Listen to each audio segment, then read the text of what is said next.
bienvenida o bienvenido a esta nueva exploración. Hoy nos metemos con textos de psicología para entender un poco mejor qué nos impulsa, ¿no? La motivación, la emoción y también la agresión. Exacto. La idea es, ver cómo interactúan esos impulsos básicos, lo que aprendemos, cómo sentimos y cómo todo eso forma nuestra conducta. Incluso la agresiva, ¿sí? Vamos a tocar perspectivas fisiológicas, cognitivas, sociales, todo basado en extractos de textos introductorios de psicología. ¿Empezamos? Dale, vamos. A ver, empecemos por el motor, la motivación. Las fuentes hacen una distinción clave, ¿no? Motivos primarios, los biológicos. Claro. Hambre, sed, evitar el dolor, lo esencial para sobrevivir. Y los secundarios, que son más aprendidos, sociales, personales, como la necesidad de pertenencia, de autonomía, de lograr cosas. Sí, o de encajar en el grupo. Y ahí mencionan algo interesante, lo de la autonomía funcional de Allport. ¡Ah, sí! ¿Cómo era eso? Es esa idea, digamos, de cómo un motivo que aprendiste, ponele, la necesidad de pertenencia, que viene de cuando eras chico y dependías de tus padres. Ajá. Bueno, esa necesidad puede volverse independiente. Funciona por sí sola, ya desconectada de por qué empezó. Y claro, hay teorías que intentan explicar esto. Como la homeostática. Esa misma, que dice que buscamos equilibrio, ¿viste? Como llenar un vacío. Sirve bien para explicar el hambre, por ejemplo. Pero se queda un poco corta. ¿En qué sentido? Y no explica todo. ¿Por qué preferimos, no sé, una pizza o una ensalada, aunque tengamos la misma hambre? Ahí hay algo más que solo llenar una carencia. O sea, no solo buscamos estar en cero. Exacto. Y ahí entra otra teoría, la del nivel óptimo de actividad, que dice que a veces, buscamos desequilibrio, buscamos más estímulo. Ah, ¿como la curiosidad? Justo. Te pones a leer de algo que te interesa y cuanto más sabes, más quieres saber. La motivación crece, no se calma. Demuestra que somos un poco más complejos que simples máquinas de buscar equilibrio. Y esas motivaciones van de la mano con cómo nos sentimos. Pasemos a la emoción. Las fuentes la describen como una mezcla, ¿no? Sí, tiene componentes fisiológicos, o sea, lo que pasa en el cuerpo. Corazón latiendo fuerte, esas cosas. Componentes conductuales, lo que se ve. Las expresiones de la cara, los gestos. Y el componente cognitivo, la experiencia consciente, lo que sentimos y cómo interpretamos todo eso. Diferencian sentimiento, que es más mental, de afecto, que es más la expresión. Y mencionan esa teoría clásica de James Lange. Que es súper contraintuitiva. Sí. Esa de que no lloramos porque estamos tristes, sino que estamos tristes porque lloramos. La emoción es la percepción de la respuesta del cuerpo. Suena raro, pero te hace pensar en la conexión cuerpo-mente. Totalmente. Pero, ojo, la cognición, nuestra interpretación, parece ser fundamental. Y acá, el experimento de Schachter y Singer es clave. Contame, ¿cómo fue? Bueno, básicamente le dieron epinefrina, una sustancia que te agita físicamente, a un grupo de gente. A algunos les dijeron que esperar, a otros no. Ok. Y a los que no sabían qué les iba a pasar, su emoción dependió de si estaban con un cómplice del experimento que actuaba muy eufórico o muy enojado.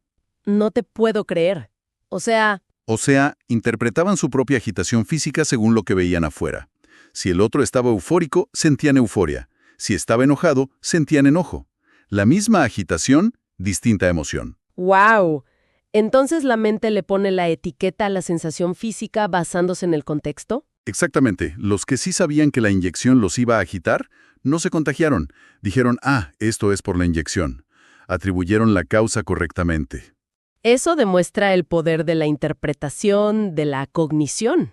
Total, nuestras creencias sobre la situación, incluso si no son del todo correctas, moldean cómo sentimos la emoción. Y todo esto lo comunicamos sin parar, sin palabras. Darwin ya se fijó en las expresiones faciales, ¿no? Sí, y usamos el espacio personal, la postura. Pero cuidado, que no es un código universal y fijo. Claro, unos brazos cruzados pueden ser fastidio, o simplemente estar cómodo, relajado. Depende mucho del contexto. Exacto. E incluso si intentas fingir una emoción, como una sonrisa, a veces se nota. Falta ese brillo en los ojos, esos músculos chiquitos que se activan en una sonrisa genuina. Esos detalles que delatan. Así es. Y toda esta complejidad nos lleva al último punto, la agresión. específicamente la intraespecífica, entre nosotros, los de la misma especie, que es la relevante socialmente. Acá siempre está el debate. ¿Nacemos con ella o la aprendemos? Claro, las teorías endógenas, que hablan de un instinto innato. Freud, Lorenz, quizás influidos por las guerras que vivieron. Y las exógenas, que dicen que es una reacción a algo de afuera. La famosa hipótesis de frustración-agresión, o que la aprendemos por imitación, viendo a otros. Supongo que ninguna tiene la respuesta completa, ¿no? Y no. Las teorías del instinto no explican bien las diferencias culturales tan grandes que hay en cómo se expresa la agresión. Y la frustración, bueno, no siempre termina en agresión. A veces sí, a veces no. Entonces, ¿qué nos queda? Lo que parece claro es que la agresión humana, aunque nuestra tecnología la haga muy potente, está muy moderada, por lo que aprendemos, por la cultura y fundamentalmente por cómo evaluamos las situaciones y controlamos nuestras respuestas. No es un reflejo automático. Tiene sentido. En resumen, lo que estamos viendo es una interacción súper compleja. Impulsos básicos que son moldeados por el aprendizaje, por la cultura, y se transforman en motivos secundarios más sofisticados. Ajá. Emociones que nacen de la fisiología, sí, pero que la cognición y el contexto social terminan de definir. Y una agresión que, aunque tenga bases biológicas, está muy influenciada por cómo pensamos y cómo manejamos esas respuestas. Interesante cómo las fuentes conectan esto con la cultura. Sugieren que el conocimiento, la cultura, pueden como apaciguar la agresión. Sí, e incluso hacen una conexión histórica un poco fuerte. Dicen que regímenes muy autoritarios, con mucho control social y normas muy rígidas, tienden a ser también más violentos. Uf, eso da para pensar. Totalmente. Nos deja con una pregunta picando, ¿no? En los conflictos sociales que vemos hoy en día, ¿qué tanto viene de esos impulsos básicos inherentes? ¿Y qué tanto es resultado de las formas que hemos aprendido como sociedad para gestionar todo esto?